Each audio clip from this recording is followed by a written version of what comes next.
I refused to pay for my golden child sister's wedding, despite my parents' demands. At the wedding, they said, we took out a substantial loan for this wedding. Our son has offered to cover it. I refused them and ruined the wedding. My name's Eric, and I grew up in what you might call an ordinary family. But let me tell you, there was nothing ordinary about how things played out. From the day I was born, I was the second fiddle in my parents' orchestra. My older sister, Tanya, was their golden child, the apple of their eye. They had big dreams for her. She was going to take over our family's Chinese porcelain business and make it big. Me? I was just there. Tanya got all the attention, all the praise, all the newest gadgets. Latest iPhone? Tanya had it. Newest gaming console? Tanya's. Cool party invitation? Tanya's going. Me? I was lucky if I got Tanya's hand-me-downs or a babysitter for the night. Now, don't get me wrong. I didn't hate my parents or even Tanya. I just didn't understand them. They were always trying to be something they weren't, richer, smarter, more important. It was all about appearances with them. Eric, stand up straight, Mom would hiss at family gatherings, and for goodness sake, smile. What will people think? I'd plaster on a fake smile and count the minutes until I could escape to my room. The only bright spot in all this was my grandparents, Mom's parents. They lived in a cozy little house across town, and visiting them was like stepping into another world. With them, I felt seen, loved. It was the only place I felt I could truly be myself. When Tanya graduated high school, it was a big to-do. My parents threw a lavish party, invited all their important friends, and announced proudly that Tanya would be attending some fancy-pants college they'd handpicked for her. Our girl's going places, Dad boasted, clapping Tanya on the back. She'll make the family proud. Tanya went to college, and I stayed at home. It's been a few years, and I researched schools, picked out a program I was passionate about. All I had to do was tell my parents. The next day, I gathered my courage and approached them at breakfast. Mom, Dad, I said, my voice shaking a little, I've decided on the college I want to attend. They looked at me like I'd grown a second head. College? Dad scoffed. You? Mom laughed, a high, fake sound that set my teeth on edge. Oh, Eric. Don't be silly. You don't need college. You'll work in the shop with us. But I want to study, I started, but Dad cut me off. We're not wasting money on your education, he said firmly. That money's going toward Tanya's new car. I stood there, shocked into silence. Then Mom delivered the final blow. Face it, Eric, she said, not unkindly but with a patronizing smile. You're just not college material. You'll be much happier in the shop. I felt like I'd been punched in the gut. All my dreams, all my hard work meant nothing to them. I ran from the room, tears streaming down my face, and did the only thing I could think of, I called my grandparents.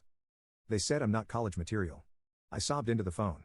There was a moment of silence, then Grandpa's voice came on the line, firm and angry. Pack your bags, Eric. We're coming to get you. An hour later, I was throwing clothes into a suitcase when my parents burst into my room. What do you think you're doing? Mom demanded. I'm leaving, I said, my voice shaky but determined. Dad scoffed. Don't be ridiculous. Where would you go? Just then, the doorbell rang. I heard Grandpa's booming voice downstairs, and a wave of relief washed over me. He's coming with us, Grandpa said as he appeared in my doorway, Grandma right behind him. Now, wait just a minute, Dad started, but Grandpa cut him off. Eric's 18. He can live wherever he damn well pleases, he growled, and right now, he pleases to live with us. Mom tried to argue, but I was already hauling my suitcase down the stairs. As we drove away, I watched my childhood home disappear in the rearview mirror. I thought I'd feel sad, but all I felt was free. That night, over a home-cooked dinner, my grandparents laid out their plan. We've been saving for years, Grandma said, reaching for my hand. We always knew you were destined for great things, Eric. We want to pay for your college. And just like that, my life changed.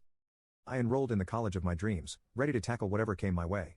Every month, without fail, a small amount of money would appear in my account for accommodation, the note always said.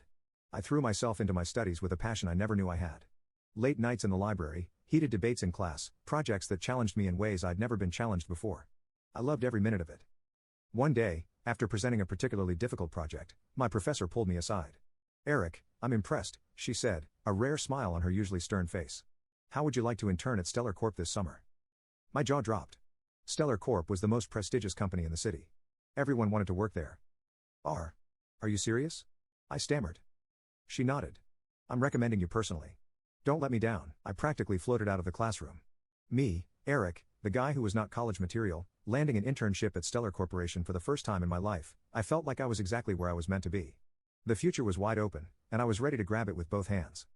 I was in my third year of college when the unexpected call came. My older sister, Tanya, had already graduated and landed a job. She'd been bragging about some big promotion. And now, my parents, who had hardly spoken to me in years, suddenly wanted me to come home to share in Tanya's success.